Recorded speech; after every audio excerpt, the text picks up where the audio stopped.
ఎవరు అంటే స్క్రైబ్స్ అంటే శాస్త్రం అంటే ఈ దేవుని వాక్యాన్ని రాయటం చదవడం చేస్తారు. శాస్త్రి ఎజ్రా శాస్త్రి ఆయన ఎజ్రా గ్రంథంలో బైబిల్ తీసి ధర్మశాస్త్రం తీసాడు. అప్పటికింత బైబిల్ లేదు వాళ్ళు, ధర్మశాస్త్రం ఉండేది. ఆ ధర్మశాస్త్రం చదువుతూ ఉంటే ప్రజలందరూ విన్నారు ఎజ్రా శాస్త్రం. అలానే శాస్త్రులు అంటే వాళ్ళు వాక్యాన్ని రాస్తుంటారు, చదువుతూ ఉంటారు, బోధిస్తారు. పరిసయ్యులు అంటే వాళ్ళు ధర్మశాస్త్రాన్ని జాగ్రత్తగా విని కంఠోపాఠం బాగా కంఠోపాఠంగా నేర్చుకుని ఎక్కడ ఏముందో చెప్పగలుగుతారు. పరిసయ్యులు ఆ ధర్మశాస్త్రాన్ని పాటిస్తారు. పరిసయ్యులు చూడండి, ఇప్పుడు మనకు ఈ వారిని ప్రశ్న అడుగుతున్నాడు. ఏం ప్రశ్న అడుగుతాడు యేసు ప్రభు? మనమేం ప్రశ్న అడుగుతున్నాం? సరే, మేము మంగళగిరి ఆత్మకూర సేవ చేస్తాం. మంగళగిరిలో బైపాస్ రోడ్డు సర్వీస్ రోడ్లో నేను ఒక బ్రదర్ పని వస్తామండి.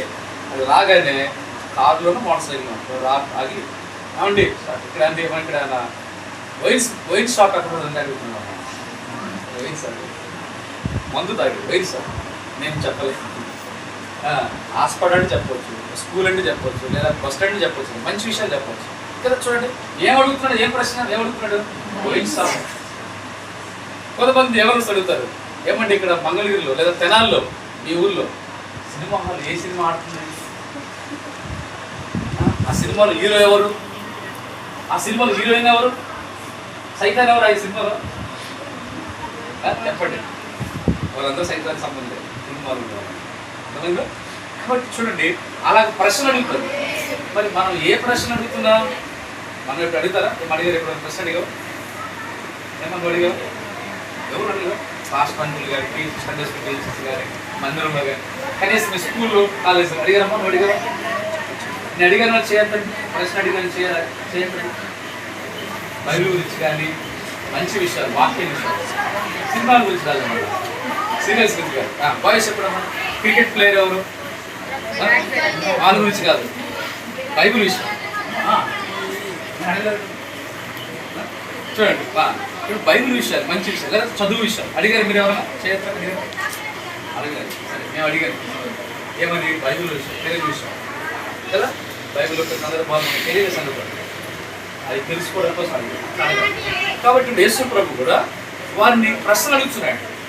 మనం కూడా తెలియని విషయాలు ఏం జరుగుతుంది? మీరు చూడండి, కొన్ని మీకు తెలియని వస్తాయి. బైబిల్ మొత్తం మీకు తెలుసా? మనకు తెలుసా? మనకి బైబిల్ మొత్తం తెలియనప్పుడు మనం ఏం చేయాలి? కొన్ని విషయాలు ప్రార్థన చేసుకుని డైలీ. మీరు ఎంతమంది బైబిల్ చదువుతారు ప్రతిరోజు? ఉదయం సాయంత్రం చేతిలో ప్రతిరోజు ఉదయం సాయంత్రం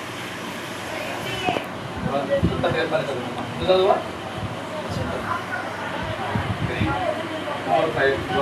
మీరు బాయ్స్ చేతి బయలు మొక్కలు ఇద్దరు చదువుతారు.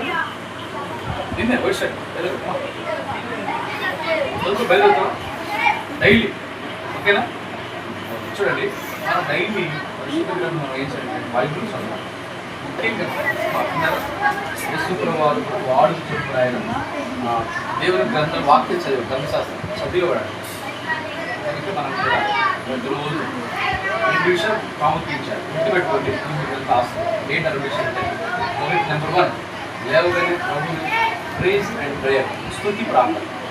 దేవుని మొట్టమొదటి ఉదయం లేవగానే ఏం చేయాలి? మనం దేవుణ్ణి స్తుతించి ప్రార్థన చేయాలి. ఒకటి ప్రార్థన, స్తుతి ప్రార్థన. రెండవది బైబిల్, గాడ్స్ వర్డ్.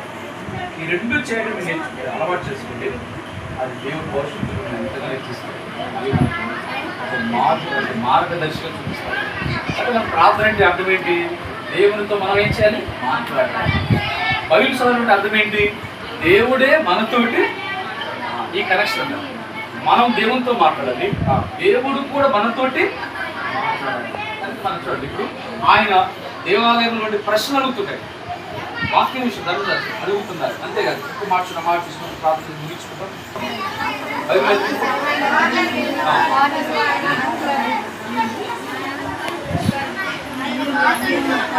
ఆయన మాటలు వినిన వారందరూ ఆయన ప్రజ్ఞకును వాయిస్ ఆయన ప్రజ్ఞకు తర్వాత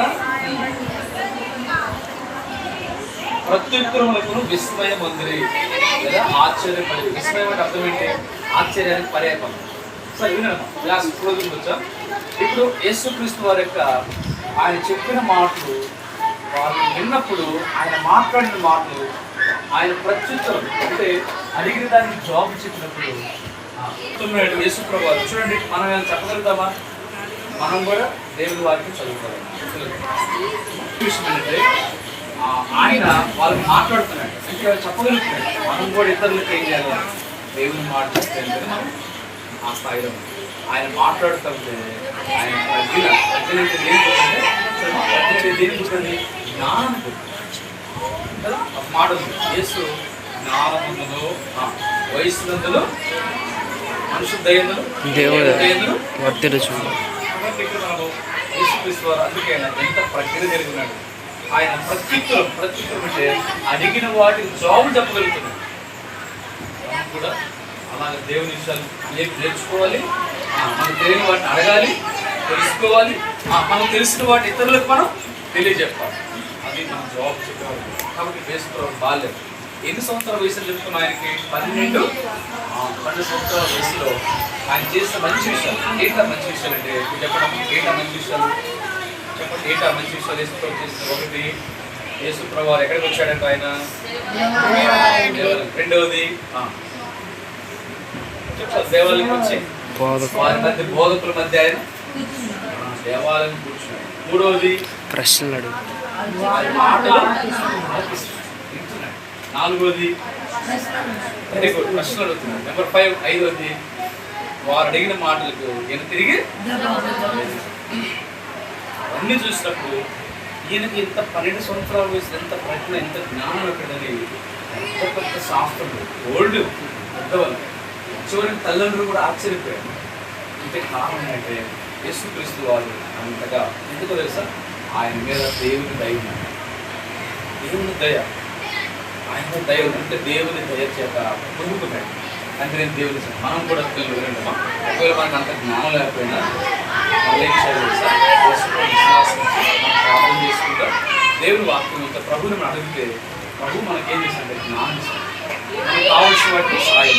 చూడండి, యేసుప్రభు అలాగనే కాదు, ఫైనల్గా చూస్తే యేసుప్రభు బాల్యదశమే కాదు కానీ ఆయన 33 సంవత్సరాలు జీవించి మనందరి కోసం ఈ లోకంలో ఆయన మన రక్షణ కొరకై యేసుక్రీస్తు శిలువలోకి తన ప్రాణం పెట్టుకున్నాడు. యేసు ప్రభు తన రక్తమంతా మన కొరకు కాల్చాడు, మన కొరకు విలువైన తన ప్రాణం పెట్టాడు. ప్రశ్న, మీ కొరకు ఎవరైనా ప్రాణం పెట్టారా?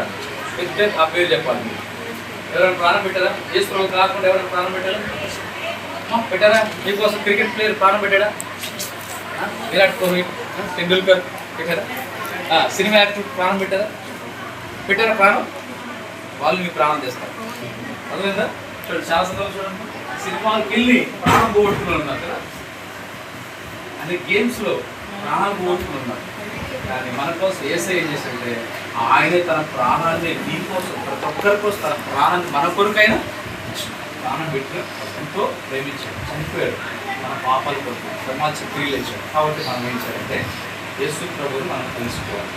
ఆయన భారతదేశానికి గొప్పగా ఉంటే ఆయన సర్వజ్ఞానం మనకు తెలియదు, అందుబాటు అంత గొప్ప దేవుడు వేసుకోవాలి. అలాంటి మహాదేవుడిని మనం నమ్ముకుంటే దేవుడు మనకు జ్ఞానం ఇస్తాడు, మన పాపాలు క్షమించబడతాయి. పిల్లలు విన్నామా? ఆయన ద్వారా మనకు రక్షణ ఉంటుంది, నిత్యమైన చివరి ఫైనల్. మన పాపాన్ని బట్టి ఎక్కడికి వెళ్తాం మనం? ఆ నిత్య నరక శిక్ష మనం తప్పించబడితే యేసుక్రీస్తు వారి ద్వారా యేసు నమ్ముకొని పాపాలు రక్షించబడి దేవుని బిడ్డలమైతే మనం అప్పుడు ఎక్కడికి వెళ్తాం? మనం పరలోకం కావాలా, నరకం కావాలా? పరలోకం కావాలంటే ఏం చేయాలి? మనం యేసు ఏం చేయాలి? కన్ఫ్యూస్, పాపాలు క్షమాపణ, సాల్వేషన్, రక్షణ పొందాలి కదా. రక్షించబడి ప్రభు కొరకు మనం పరిశుద్ధంగా జీవించాలి. అప్పుడు మనం దేవుడు రాజించాలి. ఒకవేళ మనం ప్రభువుని నమ్మకుండా మనం ఎంత పెద్ద చదువు చదివినా, చదవడం మంచిది, తప్పులేదు. ఒకవేళ ప్రభువు లేకుండా ఎంత పెద్ద చదువు చదివినా, ఎంత మనకి ఎందుకు కలిగి ఉన్నా, జ్ఞానం ఉన్నా, ఇన్నున్నా, రక్షణ లేకపోతే, ప్రభువు లేకపోతే పరలోకం లేదు, భూమి కింద నిత్యమైన నరకం ఉంది. అది చాలా భయంకరమైన శిక్ష, ఎటర్నల్ ఫైర్. కాబట్టి ఆ నిత్య శిక్ష మనం పొందకూడదని యేసయ్య ప్రేమించి మన కొరకే రక్షణ, ఈ గొప్ప నిత్య జీవ భాగ్యం మనకు సిద్ధపడుతుంది. కాబట్టి 5వ పాఠం మనం యేసు క్రీస్తు యొక్క బాల్యము. యేసు ప్రభు బాల్యమే కాదు, ఆయన మరణించి తిరిగి లేచినప్పుడు ఏంటంటే యేసు ప్రభు తిరిగి రాబోతుంటే చెప్పండి, యేసు ప్రభు ఏం చేస్తున్నాడు మన కోసం? ఆయన భూమి మీద పరలోకం నుండి మళ్ళా తిరిగి సెకండ్ కమింగ్. యేసు ప్రభు త్వరగా రాబోతుంది. కాబట్టి అందుకే మనం ప్రతిరోజు మనం ఏం చేద్దాం? ఒకటి ఫస్ట్ మనం మీరు చదువుకుంటున్నా కదా, ఎలా ఏ పని చేసుకుంటున్నాం, ఈ రెండు చేయాలి.